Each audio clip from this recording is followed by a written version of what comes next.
Assalamualaikum. Hari ini kita mau membahas materi mengenai PHBS dan narkoba di SDN Penggilingan 03 Pagi.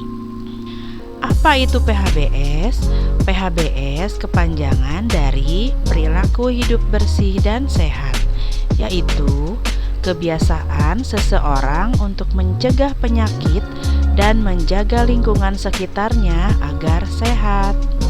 Macam-macam PHBS, PHBS rumah tangga, PHBS sekolah, PHBS lingkungan, PHBS tenaga kerja, PHBS sarana kesehatan. Yang akan kita bahas kali ini adalah PHBS di sekolah, tentunya di sekolah Penggilingan 03 Pagi. PHBS di sekolah adalah kebiasaan atau perilaku positif yang dilakukan oleh setiap siswa, guru, penjaga sekolah, petugas kantin atau warung sekolah, orang tua siswa, dan lain-lain yang dengan kesadarannya untuk mencegah penyakit, meningkatkan kesehatannya, serta aktif dalam menjaga lingkungan sehat di sekolah secara mandiri. Mengapa PHBS perlu? Agar orang-orang dan lingkungan di sekolah terlindungi dari ancaman penyakit, menjadi bersih dan sehat. Manfaat PHBS di sekolah. Manfaat bagi siswa yang pertama yaitu meningkatkan kesehatan dan tidak mudah sakit. Yang kedua, meningkatkan semangat belajar.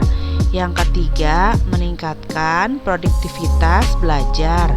Dan keempat, menurunkan angka absensi karena sakit. Manfaat PHBS di sekolah. Manfaat bagi warga sekolah. Yang pertama, meningkatnya semangat belajar siswa berdampak positif terhadap pencapaian target dan tujuan.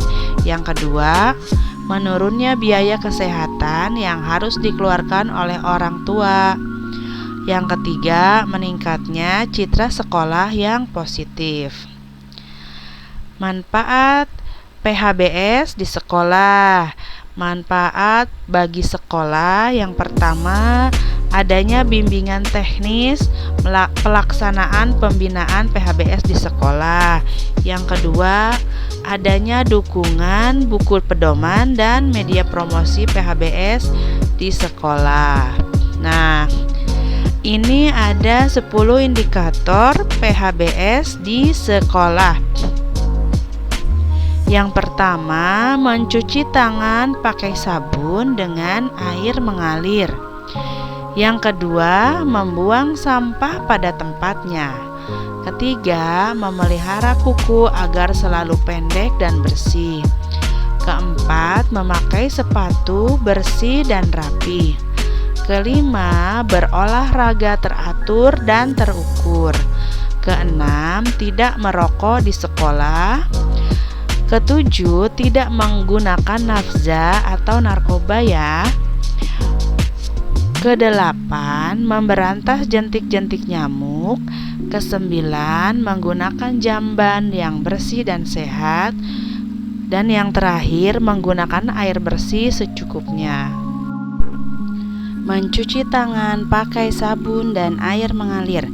Selalu mencuci tangan sebelum makan, sesudah buang air besar, atau sesudah buang air kecil, sesudah beraktivitas, dan setiap kali tangan kotor dengan memakai sabun dan air bersih yang mengalir.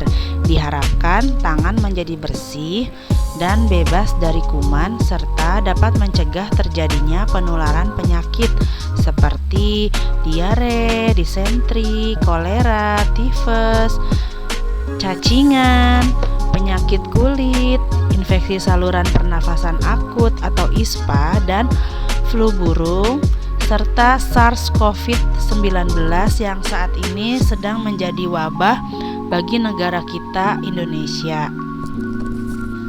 Membuang sampah pada tempatnya. Anak sekolah atau guru atau masyarakat sekolah membuang sampah ke tempat sampah yang tersedia. Diharapkan tersedia tempat sampah yang terpilah antara sampah organik, non-organik, dan sampah bahan berbahaya. Begitu juga di sekolah kita ya. Di sekolah kita telah disediakan tempat sampah yang tempatnya itu sudah ada namanya ya. Ada yang untuk sampah organik, ada sampah non organik, ada sampah yang bahan berbahaya dan sebagainya ya. Kalian nanti kalau main ke sekolah bisa lihat di halaman sekolah kita sudah tersedia tempat sampah sesuai dengan jenis sampahnya. Memelihara kuku agar selalu pendek dan bersih. Memotong kuku sebatas ujung jari tangan secara teratur dan membersihkannya sehingga tidak hitam atau kotor ya. Biasanya ibu guru setiap hari Senin selalu memeriksa kebersihan kuku, rambut, telinga ya. Nah, nanti kalau kita sudah kembali masuk ke sekolah bertatap muka, ibu guru akan rutin untuk mengecek kebersihan kuku kamu, rambut, telinga juga ya. Memakai sepatu bersih dan rapi. Memakai sepatu yang tidak ada kotoran menempel pada sepatu, rapi, misalnya ditalikan. Bagi sepatu yang bertali, sepatu bersih diperoleh bila sepatu dibersihkan setiap kali sepatu kotor. Karena kenapa kalau tidak dibersihkan? Karena sepatu itu kan lembab. Jadi dia kalau lembab terkena basah nanti akan menimbulkan bau yang kurang enak ya, dan itu akan menimbulkan bau tak sedap dan penyakit tentu saja ya. Ya, selanjutnya berolahraga teratur dan terukur. Melakukan olahraga atau aktivitas fisik secara teratur minimal 3 kali seminggu. Olahraga teratur dapat memelihara kesehatan fisik dan mental serta meningkatkan kebugaran tubuh sehingga tubuh tetap sehat dan tidak mudah jatuh sakit. Selain itu kita harus berjemur juga ya di bawah terik matahari setiap pagi supaya badan kita sehat ya, supaya penyakit yang ada di dalam tubuh kita hilang ya. Yang selanjutnya memberantas jentik-jentik nyamuk. Upaya untuk memberantas jentik di lingkungan sekolah yang dibuktikan dengan tidak ditemukan jentik nyamuk pada tempat-tempat penampungan air, bak mandi, gentong air, vas bunga, pot bunga, dan barang-barang bekas atau tempat yang bisa menampung air yang ada di sekolah. Makanya setiap hari Jumat biasanya selalu diadakan PSN ya, pemberantasan sarang nyamuk. Kita bersama-sama membersihkan kelas, WC ya, agar nyamuk tidak bersarang di sekolah kita. Menggunakan jamban yang bersih dan sehat. Menggunakan jamban yang bersih setiap buang air kecil ataupun buang air besar dapat menjaga lingkungan di sekitar sekolah menjadi bersih, sehat, dan tidak berbau. Menggunakan air bersih secukupnya. Anak sekolah atau guru atau masyarakat sekolah menggunakan air bersih untuk kebutuhan sehari-hari di lingkungan sekolah secukupnya saja, tidak dihambur-hamburkan. Seperti contohnya kalau kita mau mencuci tangan, nah ketika pakai sabun, keran airnya dimatikan dahulu. Setelah selesai mencuci menggunakan sabun, lalu dibilas pakai air. Nah, baru keran airnya dinyalakan kembali. Seperti itu ya. Tidak merokok di sekolah. Anak sekolah atau guru atau masyarakat sekolah tidak boleh merokok di lingkungan sekolah. Merokok berbahaya bagi kesehatan perokok dan orang yang berada di sekitar perokok. Dalam satu batang rokok yang diisap akan dikeluarkan 4.000 bahan kimia berbahaya. Di antaranya nikotin. Nikotin itu menyebabkan ketagihan dan kerusakan jantung serta pembuluh darah. Tar menyebabkan kerusakan sel paru-paru dan kanker.